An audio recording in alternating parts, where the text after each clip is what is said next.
Right, we're quickly going to move on to a slightly different approach now. We're going to introduce a panel discussion on the 4-day working week. Is it the future? And hopefully you'll all have a view on that and some lived experiences of what's going on in your own organisations. Dean Royles will be leading the panel, and I'll leave Dean to do the introductions of his fellow panel members. So welcome back, Dean. And I'll hand over the reins to you. Thank you very much. Thank you very much. Just waiting for Mike to join us. It's great to see you there, Aasha. And here's Mike as well. Fantastic. Hi. I think there we go. All sorted. Thanks very much, everyone. Really looking forward to this session. So my name is Dean Royles. I'm president of the HPMA, and I'm going to facilitate this panel session. What we've got here really is a little bit of a case study from an organisation on looking at a 4-day working week and flexible working, and really want to use that to stimulate a bit of debate and discussion around here. So please do use the chat box. The plan is that I'm going to sort of discuss with Aasha and Mike their sorts of experiences and bring some questions in. But because we're interactive, if questions sort of pop up during the session, we may just bring those questions out because it will help the conversation flow.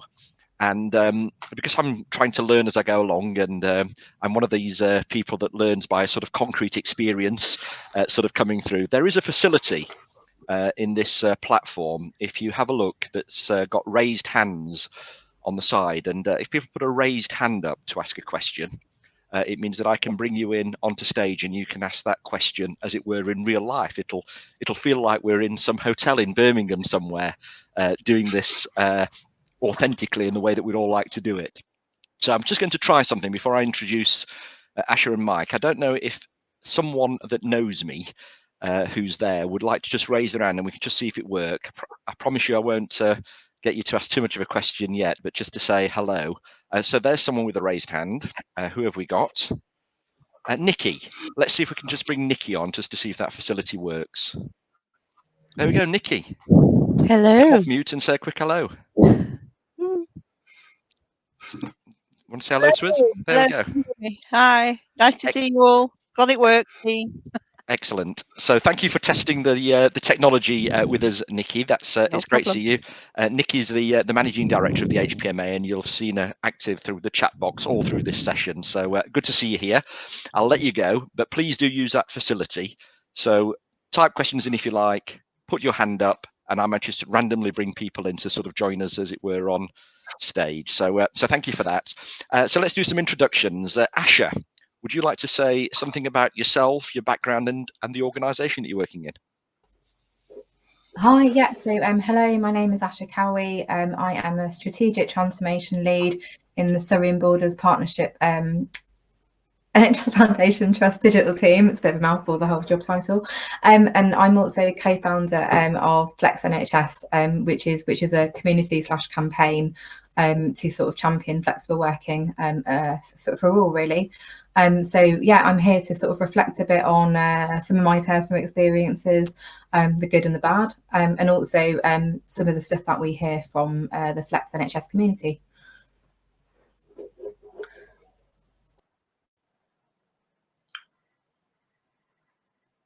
Oh, I didn't hear you then.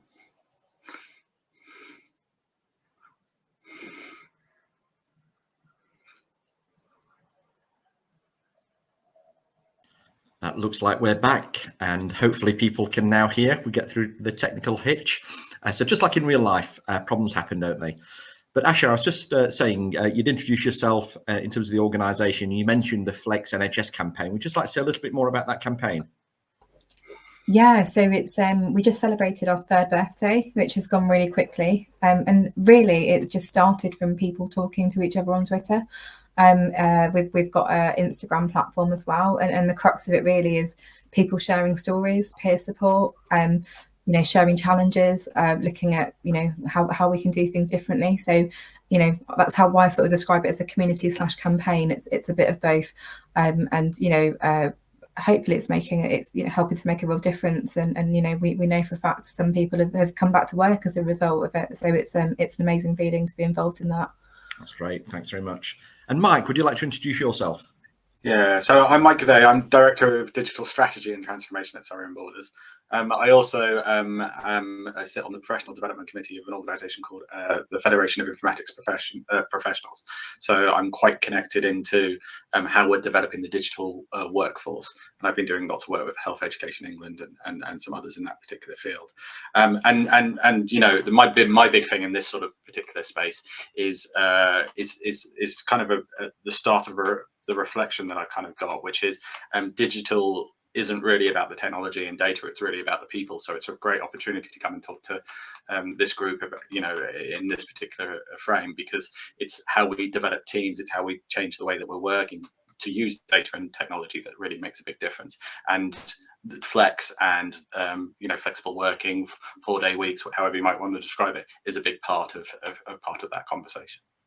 That's great. Thanks very much, Mike, and thank you for saying that about it's about the people, not the technology. Although the technology no doubt facilitates some of this. So coming back to you, Aasha, you're working a 4-day week. Do you want to just say something about the benefits of that? How you found it?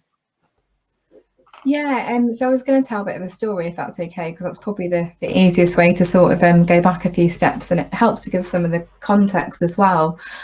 So I struggled with my return to work after maternity leave. I found working part-time really difficult for a whole number of reasons. And I was one of those people that walked away from a career that they loved, and not knowing if I was going to come back because I found it so difficult. And actually, one of the hardest things for me was that no one really tried to make me stay.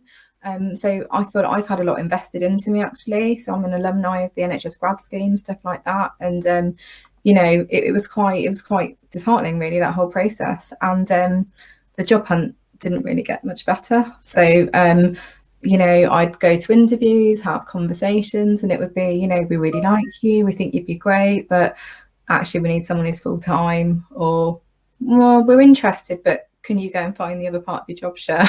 And those sorts of conversations. So it was a lot of pushbacks. And I actually got back into work. I joined South Central and West CSU and joined their bank, and that's actually how I got back into work. Probably by fluke, because I bumped into an old manager. I genuinely don't know if I would have come back to the NHS otherwise.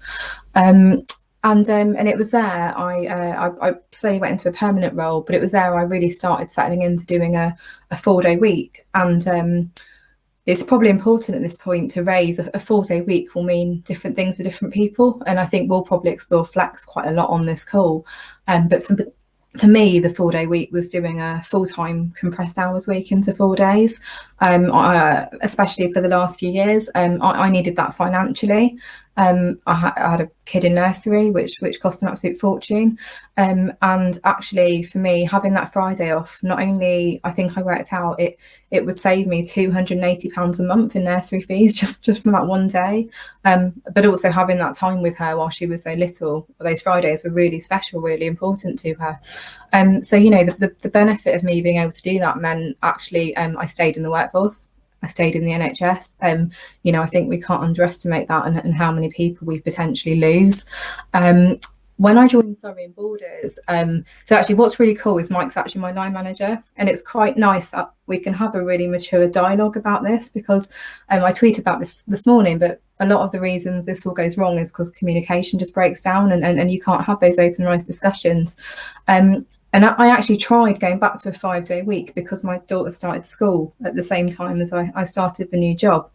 And it didn't go very well for me. I couldn't quite get into the 5-day week again. I've got anxiety as well. And I think I found actually going back to the 5-day week meant I wasn't giving myself probably the headspace that actually I needed to be able to be good at my job.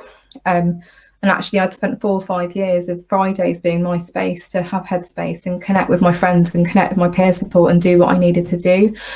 So actually, it's been a bit of a lesson for me that actually, even though I don't need to do it for the same reasons, I've got different reasons I'm doing it for now. And actually, the last month, I've worked a 4-day week again, and I've been so much more productive, so much more happier. I've felt a lot more myself.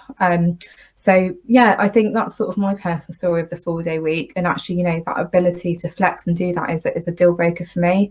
Again, 4-day week is different things to different people, and actually, one of the banks, we were talking about this in the pre-call, Dean. I wrote their name down, and now I've lost it. I want to say Atom Bank, I think, and Yeah. It is Atom Bank, and they've gone to a 34-hour week, and actually everyone gets either Monday or Friday off, and they work slightly longer on one of their days. So, you know, there's lots of people trying different things at the moment, and it's quite exciting. But yeah, there's just a bit of my personal experience and story about sort of, you know, my experience of doing a 4-day week. Yeah, thanks very much, Aasha. That case of Atom Bank, I think it's about 500 employees, and the whole organisation has gone that way. So what they've done is said you've got a 4-day week reduced from 37.5 to 34 hours, same pay, and still getting the same productivity. So a really interesting case study. But that's great personal story, and people putting in the chat. Good to hear that sort of open, authentic, honest sort of account for you. And I guess some of the narrative around this is that, you know, flexible working, of course, works for employees. Why wouldn't it? But does it work for managers? Does it work for organisations? So, Mike, what's your take on this? Does it work for you?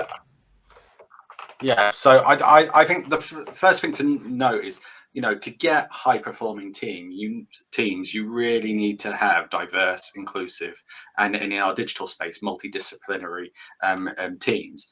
And if you've kind of structured yourself around something that's really rigid, actually you prevent people coming into that space. So Aasha was a good example of that. You know, she wouldn't have been in the in the workplace, and all of that skill and experience wouldn't have been available if we didn't offer the right sort of flexibilities. And we've found, as we've tried to build teams, there's sort of two sides to this. As we go through recruitment processes and start talking, you know, this concept of getting a varied experience and skills.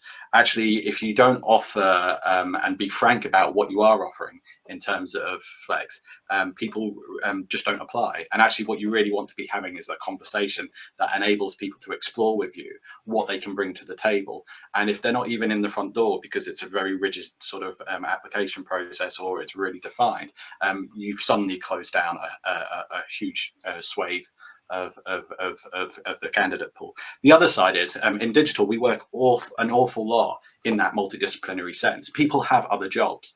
You know, we want clinicians to come and work, you know, embedded in our teams, nurses, OTs, and doctors, and we have them within our teams.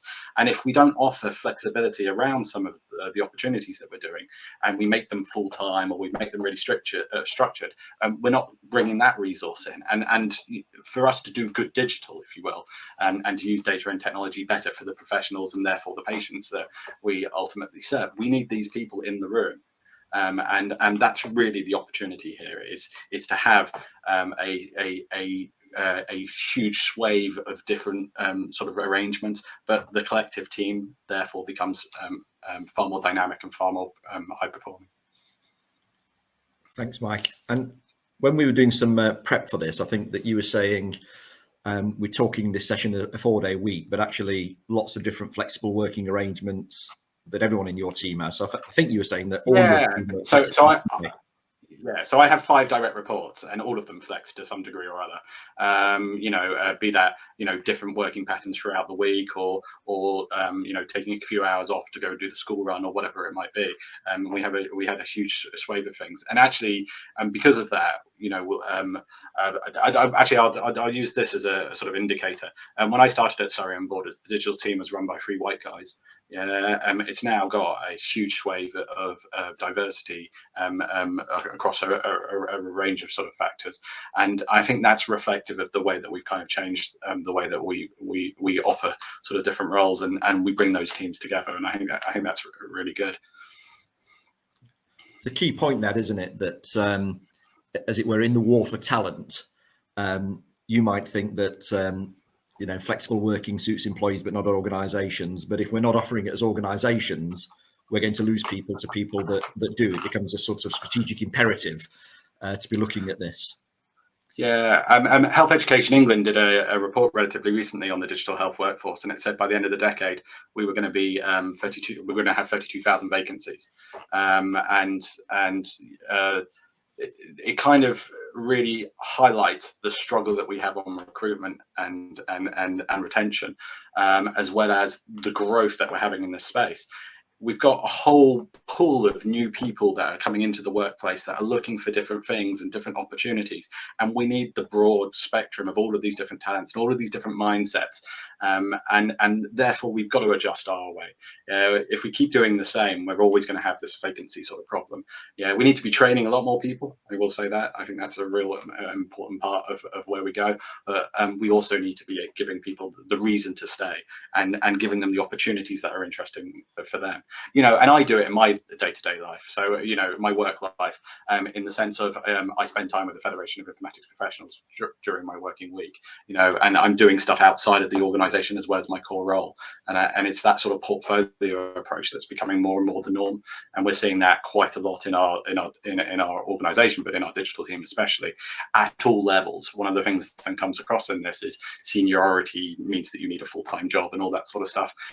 I think we're starting to see that that's not really the case, and we've got, our chief ethics and privacy officer is a chair, and Rafia, for instance, is a job share, and who does on half of that, has 2 or 3 roles across her sort of working week. Thanks, Mike. And if I could encourage people to pop any questions into the Q&A, I'll try and take those as we go along. Aasha, back to you. You talked about this was a sort of opportunity to get back in, almost happen chance, because you met an old manager and you sort of registered with an agency. What lessons I think could organisations learn in terms of attracting people in, and also, do you think it's going to constrain you in any way as you develop your career? Yeah, so it's a really interesting one. So it was bank I joined rather than agency, but some of the themes are quite similar. And I think I just want to sort of highlight one of the comments that came in the chat from, I'm so sorry if I don't say your name right, Annesley. Have I said that right? About it being a privilege. And actually, one of the things I was going to say and I forgot is I feel very lucky and I feel very privileged that I can have this conversation, but it shouldn't be down to luck, and you shouldn't be feeling like that.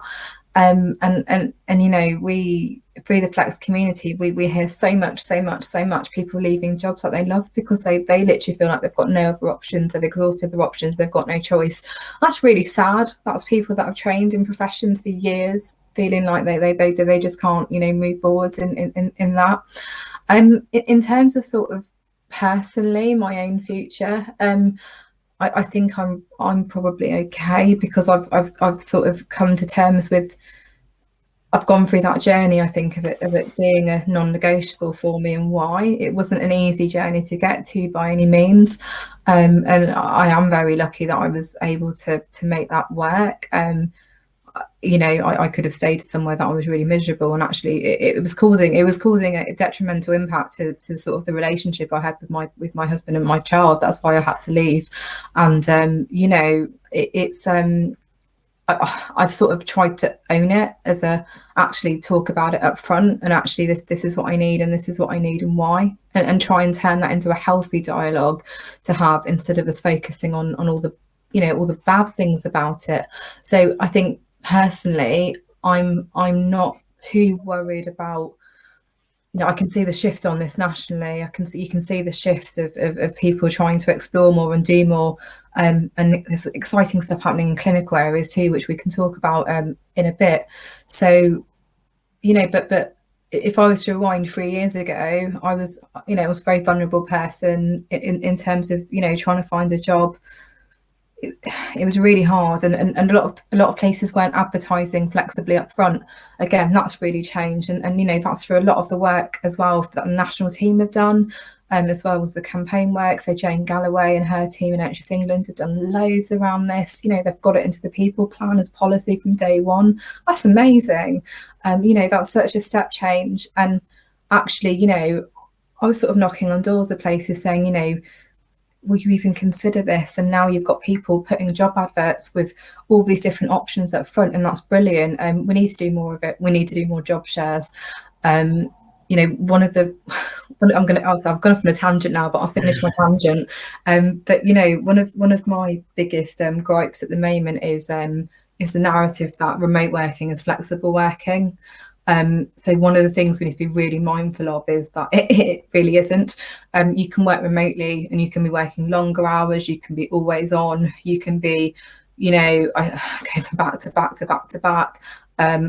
Really unhealthy habits I've seen through remote working if you're not careful. So we have to really remember there's all sorts of other types of flexible working, and CIPD in the summer released a report that actually showed while remote working had shut up, things like part-time job shares and other types of flexible working had actually gone down. So I think we have to be really careful of that narrative, and you know, continue to promote that up front to encourage people to have that dialogue. So I feel optimistic that hopefully less people will be in the position I was a few years ago. Doesn't mean that there won't be some, but I really feel like the dial has shifted on this a lot in the last few years. Yeah, thanks very much, Aasha. And Mum to Dad has put in the chat that she wouldn't be working in the job she does now were it not for flexible working. You know, the advert said that, and then personal letter from the Chief People Officer, I think, welcoming that approach. I guess an example there of good practice from Manta. And then Kirsty Lord has also said, you know, it's great to hear this, but is it preaching to the converted as people professionals, you know, to fully understand the importance of flexible working? But I just wonder on that point, it might be nice to think that preaching to converted, but you know, there can be a conservatism, can't there, in things that work and, you know, doing things that don't. And you know, if we allow it for this group of people, what's the issue? Because this other group where we can't do it will feel disenfranchised in some way, or it won't be fair. Mike, in terms of your approach here, was this a forgiveness rather than seeking permission, or is there an approach to it, or you know, how did you sort of move forward? Yeah, I think that one, COVID's come along and it's kind of expanded this year. We've had a great experiment through COVID, so we've now got more people talking about flexible working in different ways and lots of different ways. But you know, and I think what's interesting is you're seeing different organizations respond to that really differently across the health service. So I think you know, our organization, except for you know, direct clinical care, is predominantly still working remotely, and with that is driving a conversation about work-life balance and flex in different areas. But it's also therefore focusing a conversation on what does it mean for the clinicians that are, you know, on the front line, or the workforce that is on the front line all the time, and what does that mean? We have that whole challenge of recruiting nurses and doctors into the world, and you know, traditional shift patterns aren't necessarily the best way of doing that, and that conversation is going on at a macro level. I think for me, you know, there was this moment a few years ago where we took a active decision a bit more locally that said, you know what, if we don't change this, we're always going to have what we've always had. And therefore, how do we use the mechanisms that you know, the frameworks that exist, and either challenge our own assumptions on why we can't do something and work with our HR colleagues to sort of do that, or actually we start to sort of trailblaze around that a little bit more. So it's a bit of both, I guess, is the answer to that. But I think the real thing here is, and you know, you're speaking to the converted point, is how do HR professionals inform the managers, the recruiting managers, the operational managers, that there is a different approach, or there is an option, and actually it is valuable for them, and to really drive that into the mix, because otherwise it's, you know, if you're not careful, there's the options there, but the managers who are, you know, so focused on delivery or recovery at the moment, or whatever the sort of driver is, just don't have the time to lift their heads up a little bit and just go, actually there is a better way, and actually it's really beneficial for the productivity of what we're really looking to achieve. Thanks Mike. And Aasha, as someone that's sort of been through it, you've been through the recruitment process, the way that you sort of came in, your sort of experience now, what sort of tips would you be giving for you know, HR functions that are, you know, getting the head around how do we normalize this? How do we sort of introduce it on a wider scale? I think there's something really powerful about just having open conversations about the challenges and not shying away from them. And actually, you know, again, one of the, I'd say the biggest success actually of FlexNHS has been it's created that space to have that dialogue. Again, we're discussing with a lot of the converted on there because they're people that have proactively chosen to follow us. But actually, you know, being really explicit about what those challenges and barriers are, and then how others are overcoming them, and what you can do is really helpful. So I think if teams can help to do that, and again, sort of some of the stuff Mike's really said, think about being flexible in your approach, not being, you know, rigid to how you think you need to behave or what you think you need to do. I'm happy to maybe just go through some of the common barriers and sort of misconceptions that we get, if that's helpful. And you know, I think these are really important things to talk about up front. So you know, one of the things where it says, you know, open the floodgates. You don't want to open the floodgates, because if you give it to one person, you've got to get it to everyone, and that's a disaster. But is it a disaster? Actually, you know, so it's about, you can't have that as your only reason to say no. You need to sort of work through it. And I keep referring to this now, and some of you probably follow him on Twitter, Parker Carr, and he had this beautiful tweet a few weeks ago, and he spoke about, you know, we've sometimes got this obsession with leveling down instead of leveling up.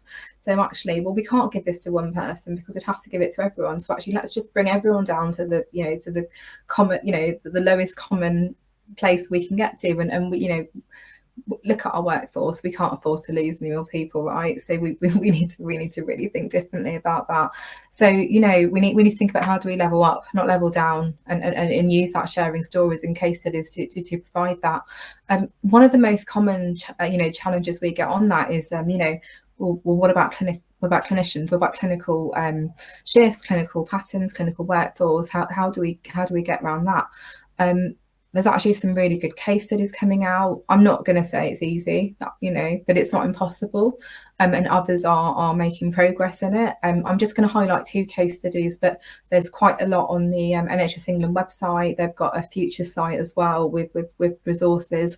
And again, on Flex, we've got sort of PIM resources and stuff. But the 2 I'd just like to highlight as 2 examples.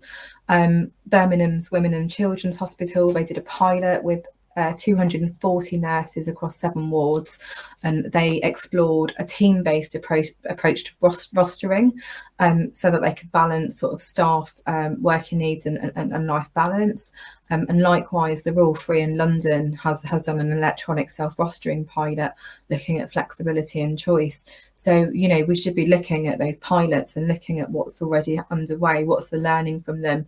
And, you know, you can start to see some of the improvements that they're seeing in areas. And you know what, some of those percentages might be quite small, but when you think about that in real terms in our workforce, you know, they're potentially really big changes and big opportunities to get something right.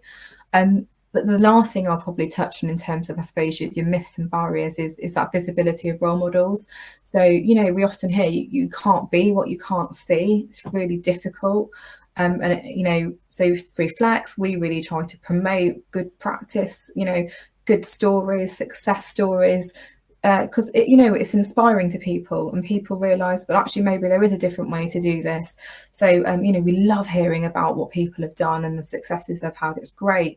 So, you know, if there are things you can do within your organisation to promote those success stories, and at all levels of seniority, because you get the myth busting from both ends. You get the, well, I'm too junior to work flexibly, I'm too senior to work flexibly. You know, you get it from both spectrums. So, you know, anything you can do, I think, to share stories within your organisation and create that safe space would be really helpful.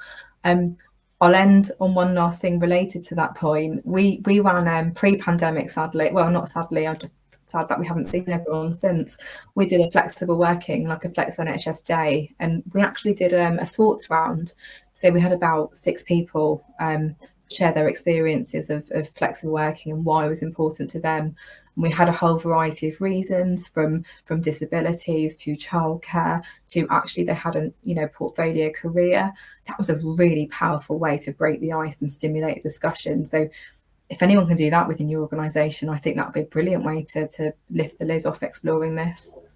That's great. Thanks, Aasha. Some fantastic take-homes there, isn't there? I love that, the Parker Carr stuff about this obsession with levelling down rather than levelling up. And we do, don't we? I think sometimes the only way we can find to be fair is to deny everyone rather than to allow something to happen to somebody. And we've got to break that cultural habit, I think, and get into that sort of equity and equality, and not just sort of the same, being equated to being sort of equitable with people, and that sharing good stories. The Schwartz round is a really great way of doing that, but bringing stories out in the organisation. Mike, just over to you. You've highlighted some of the benefits in terms of sort of diversity, talent, attracting and retaining people. What about the questions that people sometimes get around sort of productivity, and how do you know whether people are working, and if people all flex at the same time, how can you be responsive? Have you found any issues? How does that work for you? So I think it's interesting. I think one of the things that we're doing along with all of this is we are talking a lot about the autonomy of teams, and with that comes a level of trust. And I think if you are in happy, effective teams that that you can trust, actually flex becomes just almost natural, in the sense of if someone's having a good day or a bad day, they can shift their sort of work time a little bit, or go for a walk. We've done a lot of that during COVID, to just reframe themselves to come back and be more productive. The idea that by sitting at your desk you are the most productive is just historical inaccuracy, to be honest. But with that comes this sort of dynamic, and I think it is a learning cycle here, and it's for our managers and our teams to really work it out, because it's kind of an individual team, or it's an individual sort of circumstance. How do I really understand that I hate the word performance, to be honest, but they are performing, but because they are achieving the outcomes or the output that we're looking for in them. In the corporate world, in sort of our worlds, you can kind of see that depending on what type of role you have. I think in a slightly more clinical sense, I think you have sort of slightly different sort of measures and levers that you can put on there. But I think the real key here is you've got to try and you've got to keep learning, and that reflective sort of nature of sort of team dynamics and working with your team becomes even more important. But it was important before, but now it's even more important for you to really sort of keep abreast of where people are. But it can be huge opportunities.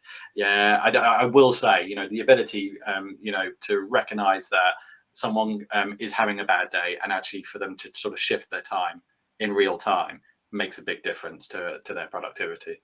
I've seen that many times over the last couple of years as well. That's great. Thank you. Thank you, Mike. It's an interesting dynamic around this sort of stuff, isn't there, in terms of flexible working. So again, Mamta Dand has put in the chat. Unfortunately, I've witnessed some working reduced hours and end up having to work days off to catch up. Results: less pay, more stress. If we're offering flexibility, we have to do it meaningfully. And I'm sort of mindful of that, really, as the kind of downside. We've talked about the positive and the upbeat sort of stuff about it. I'm just wondering, culturally, the extent to which we're ready for this, because we seem to be on a bit of an inflection point. So we've got in Portugal at the moment, and certainly before the pandemic, we heard people saying, we should stop people sending emails out of hours, because that puts stress on people. Now, I think it's tricky in the NHS, isn't it, in terms of what is out of hours? What's out of hours for me may not be out of hours for somebody else. But, if somebody wants to work at home, I don't know, let's say processing pay, and, they get up at 6 a.m. and do a couple of hours before they take the kids to school, do a couple of hours in the afternoon, maybe see a relative that they're caring for, and do a couple of hours in the evening, because that works for them and they get the work done. Is that out of hours, in hours? What's the cultural dynamics that we need to be sort of aware of here to make this succeed? I don't know, Aasha, whether you've got a view. I think it's a really interesting one. I think I've got a mixed view on this to quite a lot of people. So I can't stand the delayed delivery function, because I feel like it's hiding what you're doing. Personal view, and actually, if you need to work that pattern and that's the pattern you're doing, I think we do have to have some of our own autonomy about not checking our phones and not looking at our laptops and not working when we're not working. So I do think some of that autonomy does rest with the individual. Having said that, if I was to reflect on a situation I was in maybe 6-7 years ago, I recall a lot of emails would happen quite late at night, and I did feel that pressure to get involved and maybe, you know, joining the conversation and oh, should I be answering this? Turned out, I didn't realise this till a few years later, quite a few of those people tended to work in the evenings 1 or 2 days a week because they had other responsibilities during the day, but it wasn't spoken about. So actually it looked like they were working 10-hour days to me, whereas so that, you know, made me feel the pressure, or should I be working more hours? So again, it comes down to communication and being open about it. So personally, I feel like the delayed delivery function is covering up what we're doing, and I say that as someone who, when they were working part-time, definitely did not work their part-time hours, and this goes back to your other point. I don't think the NHS is ready for some of this. We have to use job shares better. We are really rubbish actually as an NHS at using job shares. We're seeing more of it. Mike mentioned we've got Rafi in our team, a job share at our digital leadership level. That's amazing. That's, you know, that's really cool, and that's really inspiring actually for women of colour in particular to see someone in that position. It's amazing. But actually, you know, I've also seen where someone's gone for a part-time role, full-time role, they're doing part-time hours. The hours have been reduced, but the workload hasn't. And actually, you know, it's almost seen as a saving rather than a, well, where does that work go? Or do we recruit someone else to cover these bits of this part-time work? I don't see much of that, you know, anywhere. And I think that's something we need to get a lot better at. Rant over. Feel free to rant. And Mike, I guess sort of culturally, but also, you know, this narrative about, you know, managers will just take advantage really and put more stress on people and sort of use them there. How do you guard against that? Yeah, I mean, I with this flex culture comes this openness culture. You know, these things need to come hand in hand, because if you're not open about what's going on, then people will make assumptions and people will be biased on their assumptions, and therefore you've got to sort of drive that sort of component as well, and that drives that trust dynamic, which enables a better conversation to be had. There is individual sort of elements to this, but there is that reflective team piece. Yeah, if you understand the work of a team rather than the work of an individual, then it's a lot easier to really understand how you're moving things around.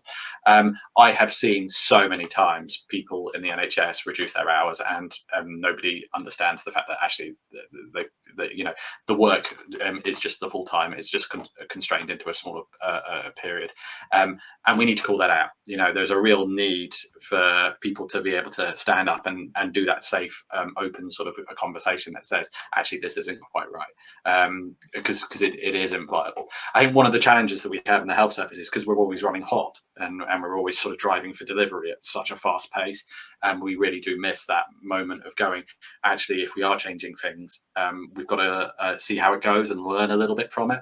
So, you know, adjusting hours and adjusting the work doesn't necessarily work first time, right? So you've got to adjust a few times. Aasha's another good example of this, right? So she came into our organisation, changed her hours, and we've moved them around since she's been here. You know, so it's you know, and where the work goes, where the work threshold is, and how people work is an individual choice, not necessarily an organisational level. But there is a need for safeguards, yeah, and people need the opportunity to be able to say, actually, this isn't quite right. And that comes from I will say that probably comes from exec culture, yeah, from the top in part. Yeah, if the chief exec is sending an email on a Sunday night expecting a response within minutes, then it's going to permeate down through the organisation. Can I add something as well about you know, I'm quite an open book, but there is also something about not, you know, I think we can be open about why we might be working a flexible pattern and be able to champion that to manage expectations. But we also shouldn't force everyone to disclose everything about their life and why they do that. So that there is a balance with that to get right. I just want to make that clear. It's not about everyone shouting out about everything that's going on.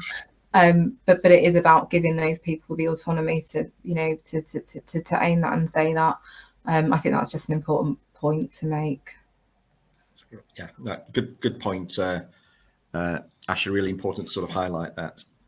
I mean, I've got one final question that I want to ask you both to take us up to 12 o'clock, but I'm also really keen to try and use this technology platform that we've got that does allow people to ask a question, you know, to make it feel more real. So I'm going to try one final time to see if anyone feels either brave enough or confident enough or wants to just use the opportunity of testing technology with us to raise a hand, and we can bring you in to ask a question of either Mike or Aasha or both of them.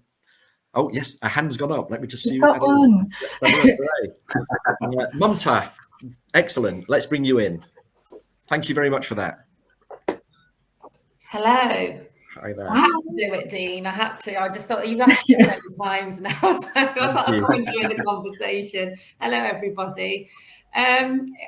Is it a question or an observation? I think just that flexibility comes in so many different forms. I'm a working mother, just being able, and I'm lucky, you know, I can do this, but to be able to pick up and drop off my children offers me so much more flexibility than I would have had 15 years ago, because I was a mother then as well.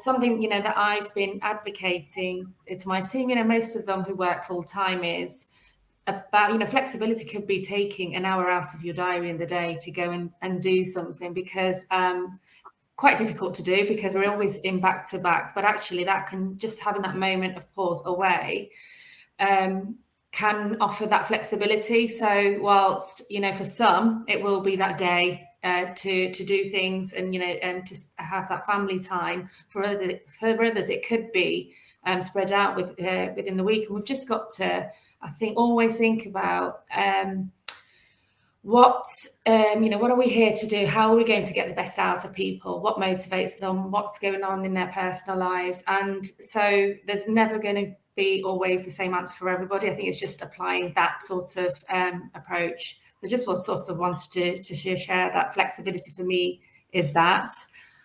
Now that's great, Mamta. And I think you were saying in the chat box earlier, if I've got the names right, for all the people asking questions, that were it not for flexible working, you wouldn't be here in the NHS. And I think you're relatively new in as well, so it's great to see that that happening. Absolutely. And thank you for testing the technology with us. I'm convinced that you know, the more that we do this, the more we'll get to use the function. So thank you very much for that.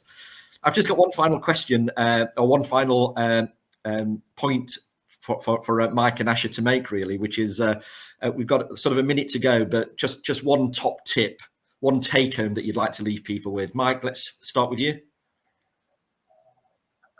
Yeah, it's have the conversation. Go and have the conversation. There will be people that want flex in your teams. Yeah, and you've got to go have that conversation. And suddenly it will open up a load of other sort of conversations around it. That's great. Thank you very much. And Aasha, final word to you. Excellent. I was going to be sneaky and try and have two, but you did my first one. So I think, because just some of the messages I've seen in the chat, you know, one of the mantras we always have is, you know, you are not just, you are not only, try not to feel guilty, you know, try and talk about your flex loud and proud and inspire others. I think that would sort of be my take home message, and encourage others to do the same where you can. That's great, and thank you both for joining us. It just goes to show, doesn't it, that I think that where you've got a manager that's willing to take risks, be open and try new things out, and you've got people that are willing to sort of explore that as well and be open about what they're doing, we can make great things happen. So thank you both of us for joining us today. It's really great to have you here. Let me ask people to use their function to give you the round of applause and show some love for the session. Look at that, there it's all coming up. And then I'm going to hand over to Annesley. Thanks very much, everyone. Thanks for having us.